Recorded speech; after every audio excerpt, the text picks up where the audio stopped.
Hello everyone, আসসালামু আলাইকুম। সকলেরই প্রশ্ন, আমি এত ঘোরাঘুরি কেমনে করি? চলেন দেখি আমি বাড়িতে কি করি। বড় কলা গাছ একদম উবড়ে তুলে ফেলছে।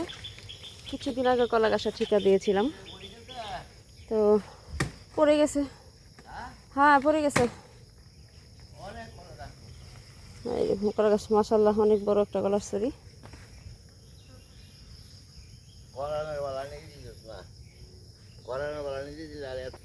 শসা হারভেস্ট করবো 2টা।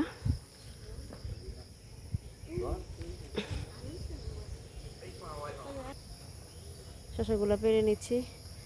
গাছে মাশাআল্লাহ 2টা শসা হয়েছে। পারতেছ নি? হ্যাঁ, ভেরি গুড। আরেকটা করো। শিক্ষা লাইছো নি? মুসরাও মুসরাও, কারণ ব্লেড আনি নাই, কেচি আনি নাই, এভাবে ইয়ে করতে হবে। এই যে দেখছো, এটা একটু বাঁকা হয়ে গেছে অনেকগুলা। এই যে উস্তা, এই যে উস্তা কিউট কিউট, কিন্তু নষ্ট হয়ে যায়। আচ্ছা, গানা সব সব নষ্ট হচ্ছে।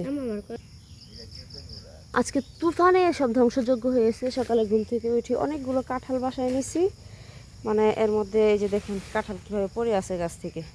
এই যে গাছ থেকে পড়ে আছে, এই গাছটা থেকে একটা বিক্রি করতে পারি নাই, আর সব কাঁঠাল পড়ে আসলে খেয়েছে। তো এদিক দিয়ে এগুলোও খাবে, মনে হয় খাবে। তো কি করার, এই যে সবগুলা কাঁঠাল গাছের উপায় নাই আসলে। আল্লাহর দান জিনিস, বিক্রি করতে পারলাম না। যাই হোক, পাখিতে খাচ্ছে, এটাও একটা শান্তি, পাখিদের একটা খাবার হলো। তো আরও ওইখানে সবগুলা গাছের কাঁঠাল এমনি এমনি পড়েছে। আসলে প্রাকৃতিক দুর্যোগ যে বিষয়টা, এতে কারো হাত নেই। আল্লাহ প্রদত্তই, কে কি কখন কি হবে কেউ জানে না। আর কলা গাছটা ভেঙে পড়েছে, আর হয়তোবা তার হায়াত এতদিন ছিল। এই কলাটা কিন্তু খুবই ভালো, আমার এই কলার জাতটা খুবই ভালো। এটা হচ্ছে কাঁচকলা, আর এই কাঁচকলাতে একটু স্পট পড়েছে। যাই হোক, তবে খুবই সুস্বাদু আমার কাঁচকলাগুলো। যাই হোক, কথা বাড়াবো না। আজকে তুফানে অনেক ক্ষয়ক্ষতি হয়েছে, যা আমার ছেলেকে দিয়ে এগুলো পরিষ্কার পরিচ্ছন্ন করাইলাম। তো আমার কলা গাছগুলো বেশ বেড়ে উঠেছে, আরও অনেক ছড়ি পড়েছে। এগুলো সব ঠিকা দিতে হবে, অনেকগুলোতেই দিয়েছি।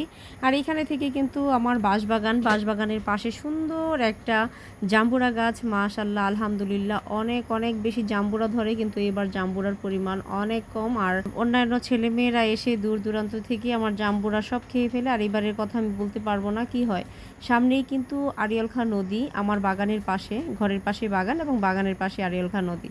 দেখেন জাম্বুরাটা কত কিউট লাগছে মাশাআল্লাহ। আমার একটু মন খারাপ হলে, কিছু ভালো না লাগলে আমি প্রকৃতির সাথে গিয়ে মিশে যাই এবং নদীর তীরে দাঁড়িয়ে দাঁড়িয়ে অনেক সুন্দর সুন্দর দৃশ্য দেখি, এবং আমার এই কাঁঠালের সাথে, জাম্বুরার সাথে, বাঁশবাগানের সাথে একা একাই কথা বলি। আর এগুলো হচ্ছে আমার বেঁচে থাকার কারণ, আমার প্রাণ। আমি মনে করি প্রকৃতি আমাকে অনেক অনেক ভালোবাসা দেয়। এই নীরব ভালোবাসাই আমাকে বেঁচে থাকার উৎস হিসেবে প্রেরণ করে।